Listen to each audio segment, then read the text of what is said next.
Hey, good evening, everyone, and welcome to the 3BeerPod. It is episode number, what are we at, Timmer? We're episode number 11. 11, yeah. What's going on, buddy? Not too much, man. Chris and Tim, we're getting set for our guest here tonight. It'll be Jesse Lumsden, CFL, NFL, Olympics, and I think our favorite part about it is he was on Mantracker, dude. I'm pretty pumped about that. Yeah. I'm pretty pumped about Mantracker. I was thinking about me and you going on Mantracker. We can talk about that after his experience, but I think we could have a shot. I think we got a shot too. He's got quite the story with his as well, with his episode of Mantracker, which we'll get into. We're just waiting for Jesse to show up here. Big thanks to last week's guest, episode number 10. It was Dave DePensier. Had a lot of fun with Dave, and a lot of people commenting on that. They really enjoyed Mr. DePensier. That was a great episode. I really enjoyed asking him about your renovations. I'm not gonna lie, that was my favorite part of it. This is why I am outside tonight. Because I no longer have a kitchen altogether. So this is my oven back here, which also doubles as my barbecue. So looks good though. Hey, it's all right. It's not a bad way to do it. We're chugging along. We got to say thanks to our sponsors here tonight. Thanks to the Health House and Nice. Shauna over at the Health House. She is one of our sponsors here tonight. Big thank you to her over there.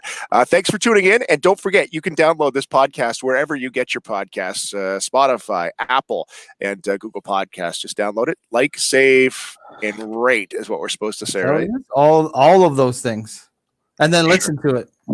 Yes, yeah, that's also encouraged. Hey, there's PMAC. PMAC, hey bud. Hey, thanks for tuning in here tonight on the 3BeerPod. All right, Timmer, we got some things to talk about here tonight. Let's start with the beer buzz, and I got one. Whoa! Let's back up for a second. I need a beer. Okay. I don't have a beer yet. We got to get our beers going. I forgot. Jump back here tonight. Back up the beer buzz train for a second. Back her up. All right, what are you drinking? What you drinking, bud? Here tonight? I'm going with a Hamilton connection. I see you got your Ticats jersey on there tonight.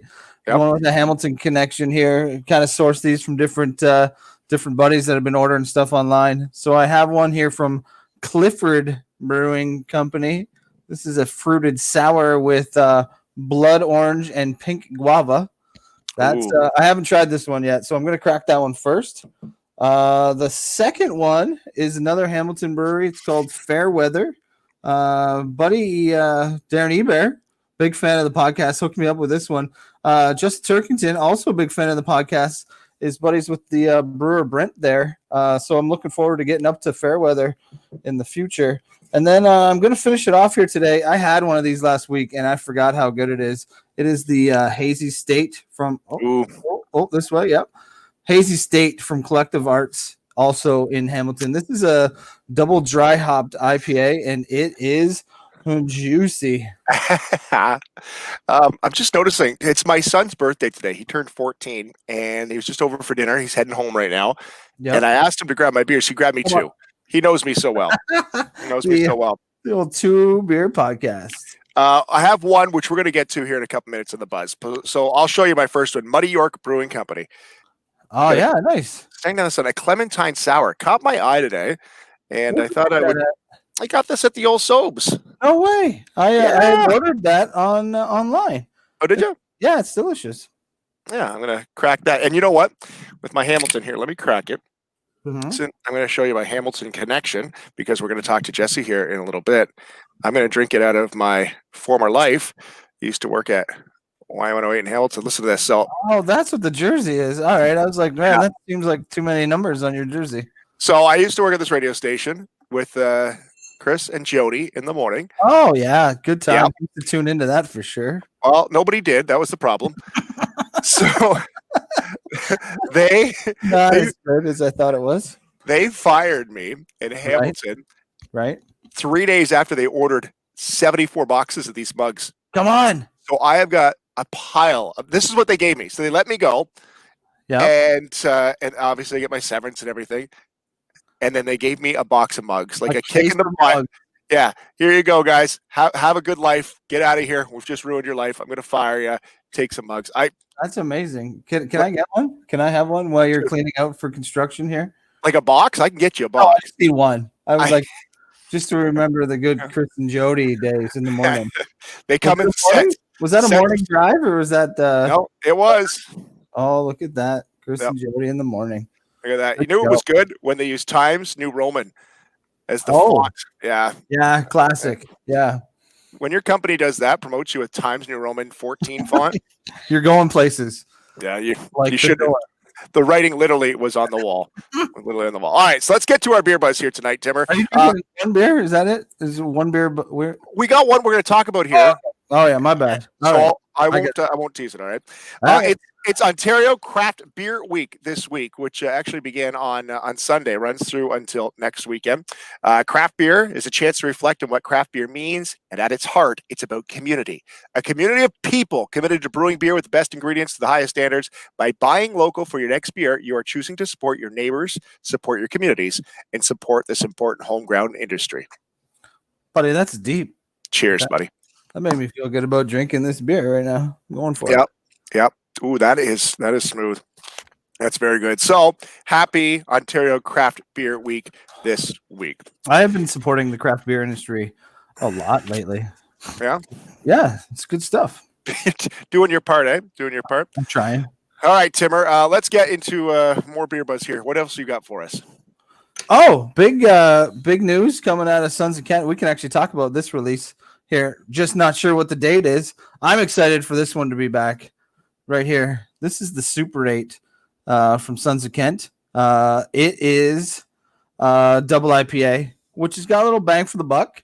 It's the old 8.8% ABV and 88 IBUs, which sounds like it's going to be hoppy, but it is so juicy and delicious. I'm actually going to drink this one later in the 3BeerPod after show.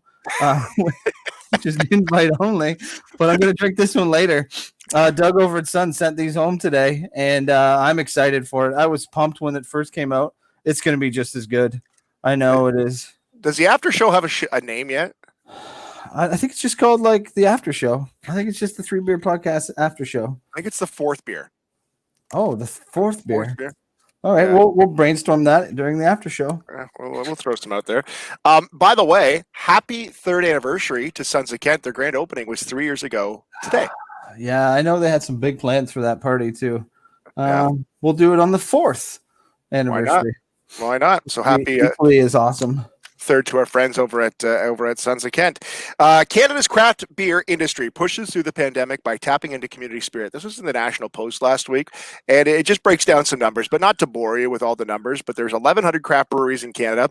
60% of them distribute their beer in bottles, cans, kegs, tap rooms, and a store. 30% rely on taproom sales alone. And 10% of them across Canada are brew pubs, restaurants that brew their own just to serve within their pub. And so they asked a survey, and they asked in a survey about the impact of the COVID-19 closures. And those 1,100 breweries responded. More than 40% of the respondents said a drop in revenue by 50% in March, and then that's even lower in the months to follow. So just a note to pass along to continue to support your local craft beer brewery.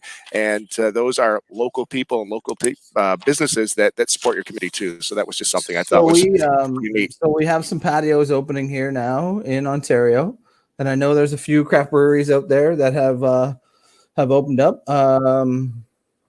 Anderson, I saw in London, had a nice kicking patio season going there. I know other breweries are planning on making it happen. So looking forward to get out there once they get stuff worked out. I know there's some other breweries that have just said, hey, man, we're too busy pumping out beer because people are buying it. Yep. Dominion City, who we featured on here many times, have talked about they're just pumping out the beer. For those that are watching, Sunsplit from Dominion City was also released today, so I would get online and get yourself some of those because they are scrumptious. Delicious. So yeah, I know the patios are going to start to open and people are going to get out there, and with this beautiful weather, hopefully we can get out there and enjoy it. You drinking out of that coffee mug is really throwing me off. I like that. It's like, just gonna have a nice sip of coffee. We're just waiting for Jesse to jump on. He says he's running a few minutes late. No problem. We'll get him on here in a couple minutes. A couple other things to talk about in the beer buzz here today, and I do see your comments We're just having a hard time getting them to pop up here tonight. So thanks for commenting there. Keep them coming. Another headline, Steam Whistle Brewing has announced that while this year's edition of the Roundhouse Craft Beer Festival has been canceled, obviously to the COVID, a version will be taking place online, a virtual event. Now, you've been to this, haven't you? Or am I thinking something else? I've been to the winter one. I've never been to the summer one. I have been to the Beer Fest in Toronto. It's not the one at the Roundhouse. This one was at CNE. I've been to that one a couple of times. I haven't been to the Roundhouse for the summer one, but always a good time in the winter. Packed house, for sure. I'm wondering what this virtual experience is going to look like. I really wonder. I know I've talked about doing a virtual beer tasting and getting some stuff together, but now things are starting to open. I'm not sure if people are going to want to join me on my Zoom call and drink beers with me, although people still are. That's good. I appreciate them coming on board and drinking a beer with me. I'm just wondering what the virtual experience is like. I might have to go check it out and not say anything bad about it until I try it. Well, no, here's what they say. They say it's going to be called the Roundhouse Craft Beer Festival in a box. It's centered around a mixed case of 20. This is kind of neat, though. It's centered around a mixed case of 24 beers from breweries that had been booked to be at the festival. Okay. So you get a case. You order the case, it's $84. You go to the Steam Whistle website, and then you can pick it up in Toronto, but there's some delivery areas as well. The first 500 will include a special item that hasn't been released yet. Also with mystery box and goodies and coupons from all the friends. I'm in now for sure. I thought we were just going to hang out and drink like everyone was just going to be chilling. No, they say... I'm in now for sure. That sounds great. You got I didn't know there was a box of beer included. That should have been in the headline. Yeah, they kind of squashed the headline there. Go to craftbeerfest.ca. You've gotten to the end of the month to pick it up. The Craft Beer Festival weekend, the Roundhouse one, was supposed to be August 7th, 8th, and 9th.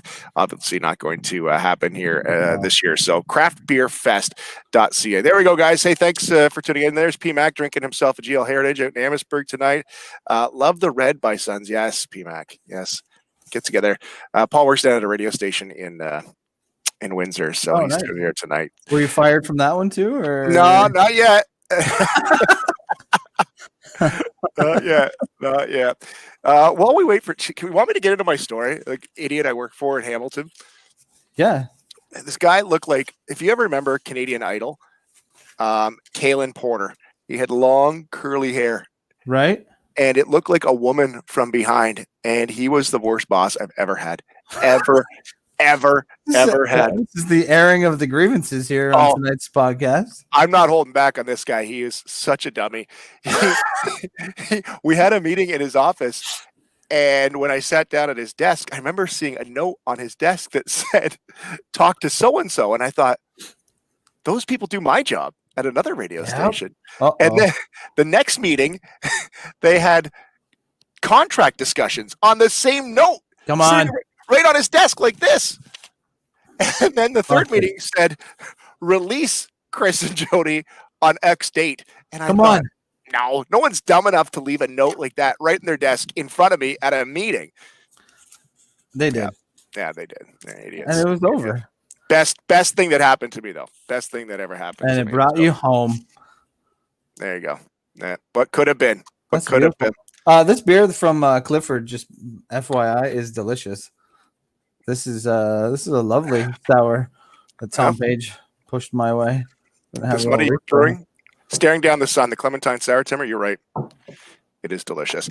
Jesse just texted. He's going to be a couple minutes here. So while we're doing that, wanted to mention one more thing about these Dutch students in the Beer Buzz here today. The autonomous beer machine. So it was 3 students at Eindhoven University in the Netherlands that came up with the idea for a beer machine at the end of a good night. Kind of like how this podcast came up. Okay, right. Okay, gotcha. So it's a vending machine, and they're debuting this because they're starting to have soccer matches and festivals over in Europe. They're starting to roll that out. So this is a vending machine so that you're not waiting in line for beers like we were, like we were previously. So basically you go up, you pay with a credit card. You have to show some ID. Now that's the one thing that they're still working out. So how that works, like how I can't show your ID or whatever to this machine, but whatever, they're working that out. It's basically fills your beer for you. So you get in line, you get up to, I think it's 3 beers, boom, you put it in there, and it's a vending machine. You pick your order. Spits it all out. Like Customer indicates. Sorry. Just like a Slurpee. just like a Slurpee. They say you indicate how many beers you want. You have your ID card, and then you pay that way, and then you've got it comes in a cup in a tray. You walk out, off you go. I do like the innovation that's coming out these days of some conveniences that might work out for us in our favor and move things forward. There's a lot of inconveniences right now, but if we could figure out some of this stuff to make things a little smoother, I'm on board. I love that idea. I hated the beer lines at Comerica Park. I think that's the worst. That's the worst. Killer. That's the worst. Jesse says he's on his way. So we're going to wait for Jesse Lumsden on episode 11 here on the 3BeerPod. While we're waiting, if you guys have any questions or comments regarding any of our past episodes, you can throw them up there. Don't forget to download the pod wherever you get your podcasts. We do appreciate that. We're starting to see some people download it there on Google and Apple and Spotify. So that's been pretty neat. Well, anything you want to get off your chest, Timmer? Anything you want to get here? We got some time. I was just thinking about Red Barn. We'll tease that a little bit. We're going to talk to Denny and the crew from Red Barn next week and see where they're at. And I know people are excited. I'm excited every time I see one of their videos coming out. Again, we featured them on episode 2. The other one, so past episodes, episode 3 with Marty Turco, a couple things. Marty Turco doing something similar to us. Not going to hold him against him, though, because obviously you got some good feedback. What's he doing? Hops and Hockey on Instagram Live on Thursdays at 7 p.m. He's had – who did he have? He had Ty Domi on last week. So his Rolodex is probably a little bit bigger than ours. So Marty Turco has been doing Hops and Hockey. I tuned into that last week. A good chat on hockey, but then like other stuff going on in the world. Domi is bouncing back and forth between New York and Toronto and talking about that during the pandemic. So that was interesting. Also on episode 3, we talked about the Butcher of Kingsville. So I was passing through Kingsville last Friday night and stopped in there, got some 30-day dry aged ribeye steaks. Ooh. Uncle. Marty had actually mentioned those, and I had one before, and so grabbed those up on Friday. I cooked them up on Sunday because it was like, what's 2 more days of aging, and then threw them on the grill on Sunday. And Uncle. So if you are making your way down to Kingsville anytime soon, I suggest 1, stopping into Kingsville Brewery, but 2, stopping into the Butcher of Kingsville because it is delicious. I didn't get any beer from Kingsville Brewery because it wasn't open. Darn it. I knew you put your list in for that one, but next time. We'll make our way down there. Next time. Guests that you would want to see on the pod. We have like a dream list. I don't think we should share that dream list because then our dreams aren't as significant. I think we should keep it. But if you have any guests that you would like to see, send them to us. You can put them in the comments or get a hold of us through our social media. You know what else would be good? If they had guests that they could hook us up with. That would be even better. If you are a future guest and you're just tuning in, give us a call. If you're Ty Domi, drop us a line. Yeah. I'd love to get you on. So you mentioned episode 12. So Red Barn's going to be on next week. We have a Blenheim tie-in to that. Should we mention who our guest is going to be next week, or do we want to stay away from there? No, I think it's pretty cool. Yeah. Pretty timely too. Really neat. We're going to have Major Chris Hope, who is a Blenheim native and the former team leader of the Canadian Snowbirds for many, many years. He's going to join us. He's taken a break from farming, and I want to say he's in Manitoba. Maybe somebody can double check on that, but he's agreed to talk to us next week. So I thought that was kind of a neat tie-in that we'll have him and Red Barn, obviously 2 Blenheim connections right there, and obviously what's going on with the Snowbirds tragedy. But we'll get to some of that. And I'm always amazed at how people end up where they're at. Like, how does a dude from Blenheim end up flying with the Snowbirds? It's crazy, eh? It's amazing. I'm afraid of heights. and Yeah, I'm not good at driving a car, so I'm not in for either of those. But that's okay. Yeah. That's all right. Jesse says he's not standing us up. He is coming. So that's fantastic. I got something here, buddy. What do you got, bud? It's a would you rather. I'm in. It's a summer would you rather. So let's think about this. Okay. Okay. And if you could have a great time with 10 friends one time this summer, or go to 10 different places with one person this summer, assuming you could do this all safely, which one would you do? You don't have to pick me Okay. or your significant other as your one friend. So recap. Okay. 10 friends, one good time, or one friend, 10 good places that you can travel to this summer safely. Okay. Weigh in on the comments here. So 10 friends, one good time. One friend, 10 good times. And that 10 friends, we're all doing it safely, and it's a normal gathering. We're not standing in 10 different points in the yard. Right? No, like a regular COVID doesn't exist for this 24-hour period. Like it still exists, but we're doing it safely. We're in a bubble. Okay. Which one you got? Okay. Yeah. Good save there. I'm going to say one good time with 10 friends. One good time with 10 friends. I've done the 10 fun things with one person in the last 3 months. So I've done a lot of that. I think a little twist on the evening would be fun. I've done that one. You think? Yeah, you know what? I'm a one good time, 10 good friends kind of guy. I'm not gonna lie. We've had some good times in the Regan backyard. Some summer pool parties. You've been there a couple of times. I think that's the one I want to go with. Yeah. I don't know how we're gonna pull that off though. Like now, realistically, now I'm kind of bummed that I picked that one, and I'm like, shit, we can't even do it. Okay, hold up. Am I one of the 10 good friends? Oh yeah, but for sure. And JT's jumping in the comments then. Dudes Club, obviously.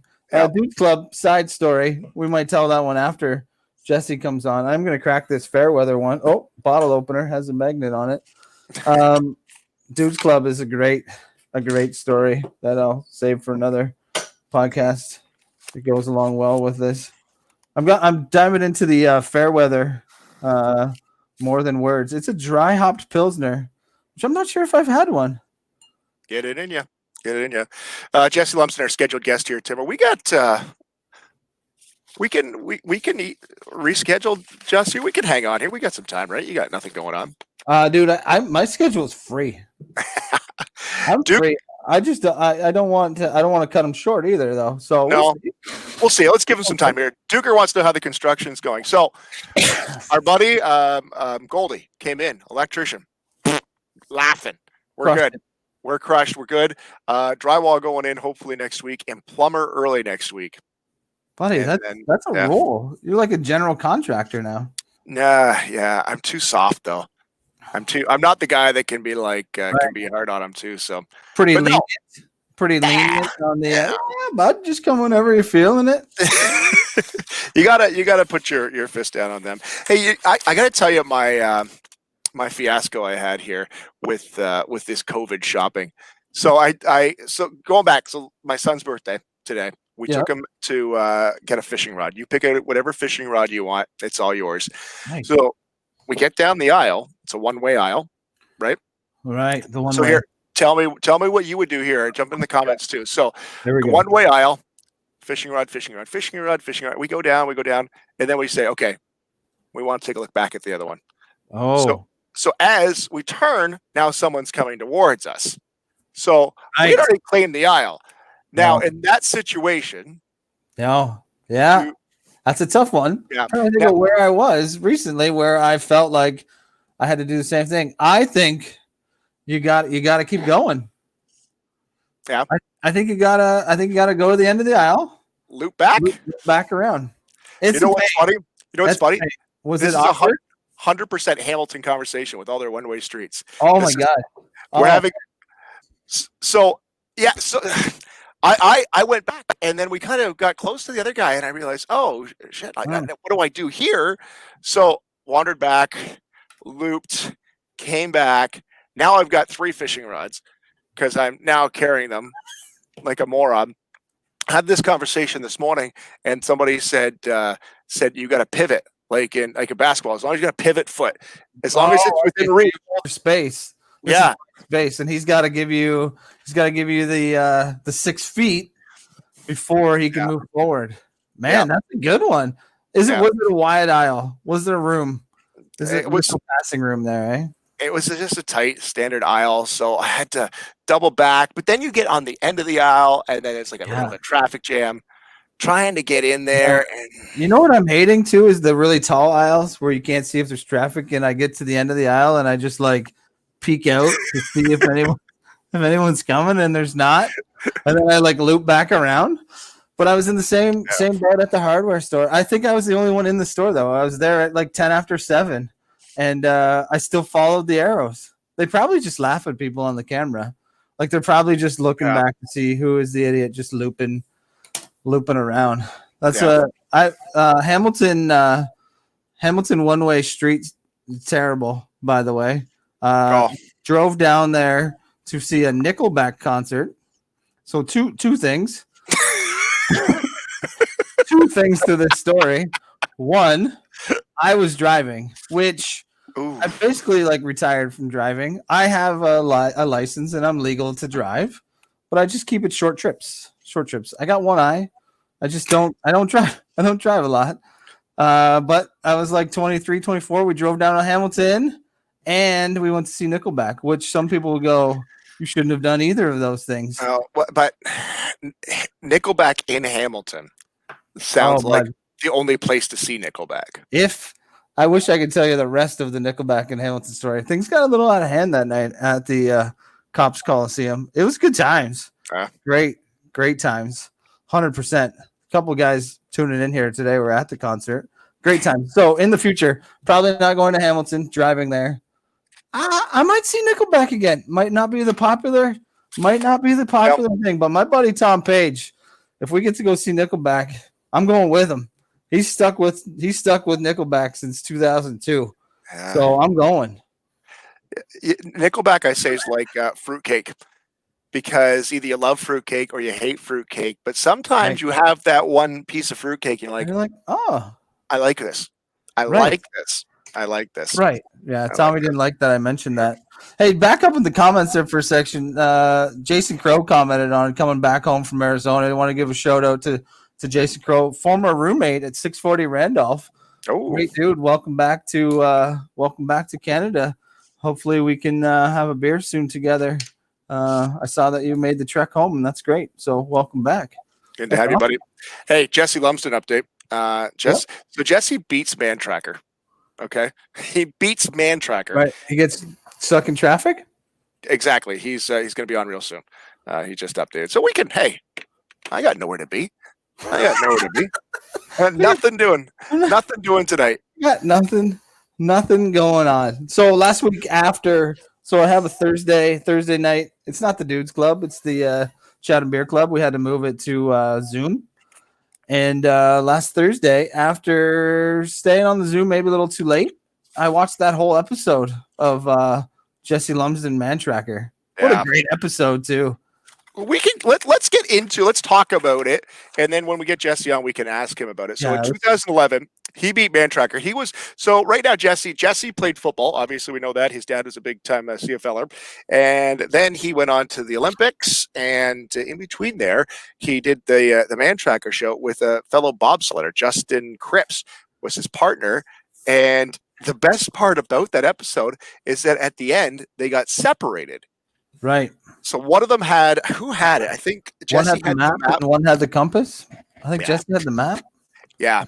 And Jesse made it. His partner didn't. His partner got like in quicksand or something, stuck in the middle of nowhere. You got stuck. So some people, and I didn't realize this till last week, some people didn't know what Mantracker was. Which I was like, are you kidding me, man? We've been friends this long and you didn't know what Mantracker was? I didn't realize Mantracker was such a Canadian show. I thought it was yeah, totally on the OLN. Well, I read something about that the Mantracker, Terry Grant, was like an actual man track, like was his job? Is that a job? Man tracking is a job. Is there much of a? I think it had much of a business. I don't know, but I remember wasn't it there was like people in BC a couple years ago that were on the hunt. You remember that? There was like a couple of guys on the hunt, and they like went to Mantracker. They're like, "What would you do to find?" Shut up. So I read a newspaper article about it was like Mantracker. What would you do? How do you find these guys? So hold on. So the two kids. But I think we actually did it. Yes, that's who the it is. Murder. They had it. They asked Mantracker, "Hey, how would you find them?" Which is amazing. So, anyways, Mantracker, start line, finish line, usually going through some sort of wilderness. A pair of contestants known as the Prey are trying to get to the end line in 36 hours. And Mantracker's on a horse. He's got some crazy, like they were doing some crazy tracking, looking at footprints and stuff in the gravel. And then he's got like a sidekick who's probably equally as smart, but they play him off as being a little bit dumber on the episode. Like he's like, "Oh yeah, in the brain. It looks like someone is running," and like Mantracker's just the guy. And then like they just run, and Mantracker's chasing on a horse, which is amazing. Yeah, there was quite a few athletes on Mantracker. And the Mantracker, Terry, said that he was happy because the other ones, there's a couple hockey players on there, a couple Olympians. I think there might have been 3 or 4 teams, but 7 of the 8 or 6 or 5 of the 6, something like that, made it. This Justin was the only one who got separated from Justin. He's the only one that didn't finish. The other teams all made it across the finish line. So he had a bad wheel too. He had a bad hammy. Yeah, kept tightening up on him. That's tough. That's tough. And so then it made me think about me and you being on Mantracker. So it's like 35 to 50 kilometers through forested bush area. How far do we make it? Well, we got to know each other playing slow pitch. Those bases are 60 feet apart. They feel like 160. Yeah. We'd get lost somewhere between first and second. Right. We might round first, but we don't stand a chance. Stand a chance. I noticed in the episode Jesse was wearing like the backpack camelback thing that he would drink during. I would have that gone in like the first 20 minutes. We're like, Cloudy, you got any water, bud? You got any beers? We'll bring some beers with us. Have a little 3BeerPod. Yeah, a little what you drinking, bud? 20 minutes in. You know what would be fun? Actually, Terry Grant would be the guest of guests. I think that seems so badass to have him on the 3BeerPod. That's one. Let's put that on our dream guest list because right he now would be. Mantracker. I'm going to circle him as Mantracker future guest here. Oh, Mantracker. I always wanted to. One of the questions I want to ask Jesse if he would know this, and he says he's coming. Let's give him about 4 more minutes, and if not, we'll rebook him. We'll get him back on. We don't want to waste everyone's time here today. But I want to know if Mantracker, if there was never an episode where they're like, all right, Mantracker is going to track down Chris and Tim. And then they give you the head start, and then he catches you literally 40 minutes down the road. Or he's just like, he's sipping on your 108 coffee cup, just like, all right, I got these guys. These guys got nothing. Like, there's no, yeah. And we're just like running as hard as we can. And then we like when you're rounding third after I've waved you in, and you're just gassed, or me, whoever, not pointing fingers here. Oh, yeah. I think that would be. I think it's a great episode, me and you on there. But I also think Mantracker would probably. He'd probably get us. He also had like a lasso too, where he would like actually like rope you in. That just added insult to injury. Bad enough that he tracked you down, found you, and then lassoed you. Right. Like Buddy's stuck in the mud, and then he still throws the rope on him. Like, gotcha. Like, yeah, I know. You got me. I'm going nowhere. That's a dick move. That's what that is. 100%. 100%. Yeah, but that's like Mantracker ass kicker right there, though. Like that's where it's at. You know, we should just make a whole episode on Mantracker because I want to. If he's tracking us down, there's obviously 2 camera guys. Right. Yeah. I kind of like what was Survivor Man, where you had your own camera. Like he had to do his own camera work, but some of that's kind of annoying too, because Survivor Man would like walk out, get a shot, have to walk back and get his camera, and then like go set up another shot. That's a bunch of BS there too. So I would like the in between, like just a GoPro. Hook me up with a couple GoPros and like set me and you off into the wilderness, and we'll do it. See, for some maybe days of days, I have the best physical day of being Chris McLeod. You have the best physical day of being Tim Regan. We're on Mantracker, and we end up with the two slowest cameramen just dragging us down. They're holding us back. There's no way. Who did they hire? Like what's it on TSN? Cameraman Glenn. Yes, like that old dude. That's who they got, and he's actually rolling the whole camera apparatus behind us. That's the only way that they're slower than us. But that would be something. That would be funny. We're getting piggybacks from the cameraman. That's pretty funny. Hey, bud, gonna need a ride here. Yeah. What do you want to do, Timmer? Let's wrap this up, okay? Jesse says he's coming, and I don't want to keep him rushing because it looks like he's having a bit of a headache. We'll line him up. We can get him. We've got episode 12 lined up. We will talk to Major Chris Hope, former leader of the Snowbirds. We'll have him on next Tuesday. Are we going to talk about what's happening the week after that, or you want to hold that off? No, we'll hold off. We'll hold off until next week. All right. I think we crushed this episode. I think we did. I think we got a lot of stuff off our chest here today. We did. Maybe that's what we need. I'll bring this back. 13 is just airing of the grievances. And you know what? It's cool that Jesse couldn't make it. That's no big deal. Hey, he's texting. He's stuck in traffic, and he apologizes. But no big deal. We'll line him up. We'll have him on a future episode, and we'll do that. 100%. I like it. Yeah. Let's do that. Oh, I thought I had something. I don't. Yeah. I got nothing. Thank you to our sponsor, the Health House. We do appreciate Sean over the Health House. She weighed in here tonight on episode number 11.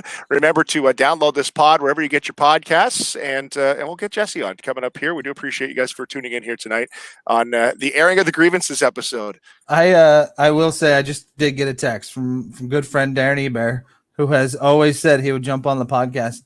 I don't think we had enough time to talk to Ebert tonight either, though. You know what I mean? Like that's a multi-layered that we start peeling back that. We don't have time for Ebert either. Even without a guest, we're not that desperate. Oh, buddy. I had a great backyard social distance beer with Darren Ebert today. We drank a beer from the Grove in Kingsville. We've been to the Grove together. Good times. Yes. Looking forward to that opening up again in the future.